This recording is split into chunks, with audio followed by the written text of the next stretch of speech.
Hello students, welcome to our channel. तो आज के सेशन में हम लोग class 12 chapter 1 relation and function को डिस्कस करेंगे। तो अपकमिंग जो हमारा 2025 में जो 12th बोर्ड होगा तो उसके रिगार्डिंग हम लोग को तैयारी कितना करना है, बस उन्हीं टॉपिक को हम लोग इसमें डिस्कस करें। तो प्रीवियस ईयर मैंने इस साल जो क्वेश्चन आया है रिलेशन एंड फंक्शन से, वो एक इक्विवेलेंस आया है और एक क्वेश्चन बाइजेक्टिव्स आया है। तो इस पर पहले डिस्कस कर लेते हैं। तो पहले कुछ सिंबल्स हैं, इसको समझ लेते हैं, ठीक है। तो सबसे पहला हम लोग रिलेशन से स्टार्ट करेंगे। क्लास 11th में हम लोग कुछ टर्म्स पढ़े थे। सबसे पहला टर्म पढ़े थे सेट। सेट क्या था? A collection of well defined objects, ठीक है, उसको हम सेट से रिप्रेजेंट करते थे और सेट को हमेशा कैपिटल लेटर से रिप्रेजेंट करते हैं। तो मान लेते हैं कि हमारा सेट ए में एलिमेंट है 1 2 3, ठीक है, और हमको ए से ए का ही रिलेशन निकालना है। तो हम लोग क्लास 11 में इसको कार्टेशियन प्रोडक्ट पढ़े थे। तो ए का ए से अगर हमको कार्टेशियन प्रोडक्ट निकालना है तो हम क्या करते थे, इधर सेट ए को रिप्रेजेंट किए, इधर भी सेट ए को रिप्रेजेंट किए, इधर हो गया 1 2 3, इधर हो गया 1 2 3। और एरो डायग्राम के हेल्प से हम कैसे इसको दिखाते थे, 1 का रिलेशन 1 के साथ, 1 का रिलेशन 2 के साथ, 1 का रिलेशन 3 के साथ। ठीक इसी तरह से ये हम बढ़ते जाते तो 2 का रिलेशन 1 के साथ, 2 का 2 के साथ, 2 का 3 के साथ, फिर उसी तरह 3 का 1 के साथ, 3 का 2 के साथ और 3 का 3 के साथ। तो ये हम लोग यहाँ लिखते थे कार्टेशियन प्रोडक्ट। कार्टेशियन प्रोडक्ट में लिखते हैं 1, 1 1, 2 1, 3, फिर लिखते हैं 2, 1 2, 2 2, 3, 3, 1 3, 2 3, तो ये हम लोग क्लास 11th में पहले ही पढ़ चुके हैं। इस टर्म को हम लोग कहते थे कार्टेशियन प्रोडक्ट, ठीक है। कार्टेशियन प्रोडक्ट के बाद हम लोग नंबर ऑफ एलिमेंट निकालेंगे। तो नंबर ऑफ एलिमेंट ए से का कितना हो जाएगा, तो दोनों सेट का जितना एलिमेंट है हम उनका मल्टीपल निकाल देंगे। तो 3 एलिमेंट सेट ए के पास है और 3 एलिमेंट बी के पास है, तो 3 3 से कितना हो गया 9। क्लियर है यहाँ तक? तो ये जो एलिमेंट को हम ये ब्रैकेट के अंदर रखते हैं, इसको कहते हैं ऑर्डर्ड पेयर, ठीक है। ये जो एलिमेंट हम इनको ब्रैकेट से रिप्रेजेंट कर रहे हैं, इसको हम ordered pair.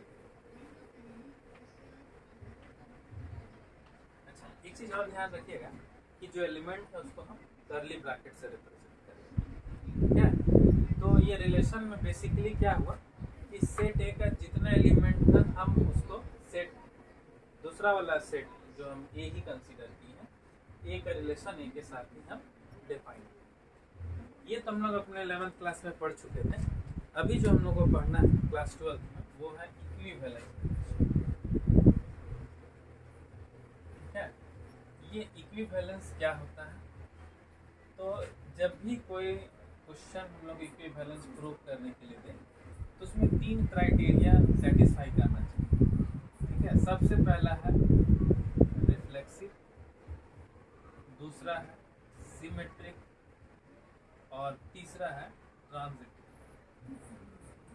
Reflexive, symmetric and transitive. ये रिफ्लेक्सिव को हम लोग आइडेंटिटी रिलेशन से भी जानते हैं, ठीक है।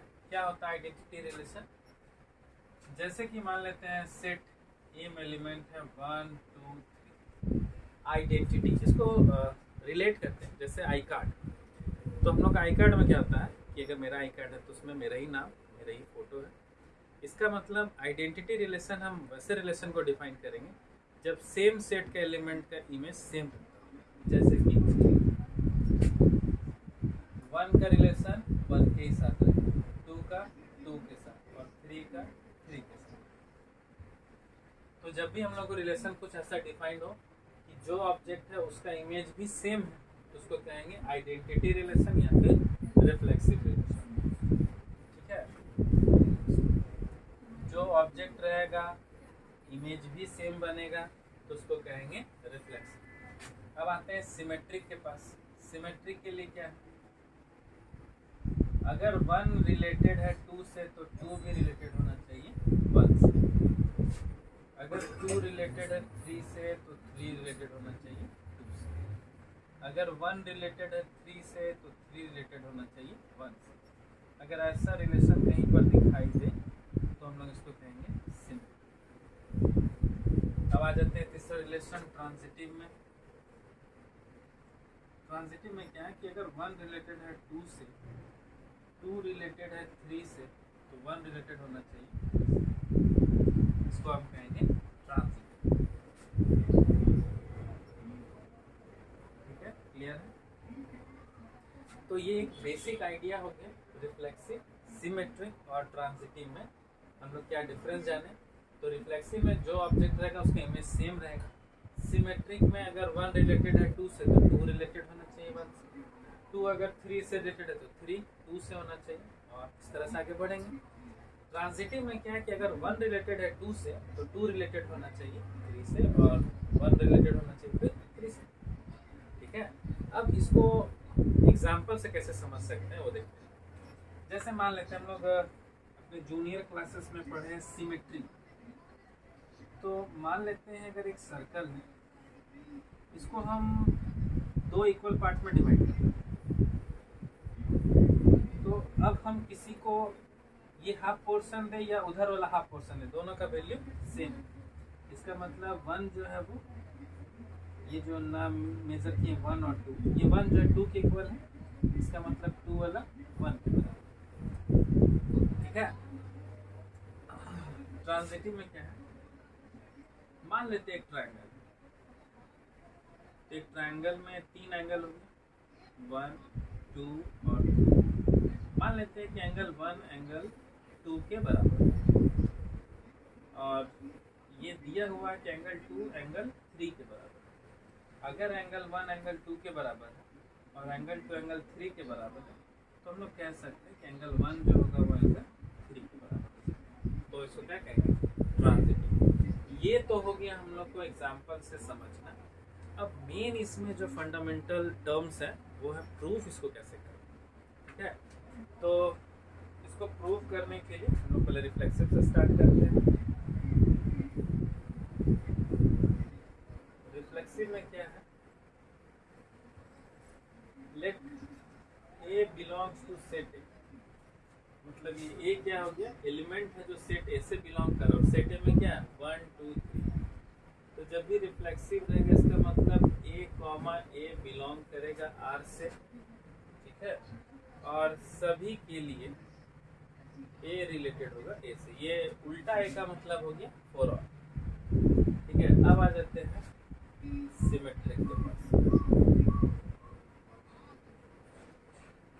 सिमेट्रिक में क्या बोलता है कि अगर एलिमेंट ए बिलोंग कर रहा है सेट ए से, इसका मतलब ये जो दोनों एलिमेंट हैं वो रिलेशन से तभी बिलोंग कर रहे हैं जब ए रिलेटेड होगा बी से।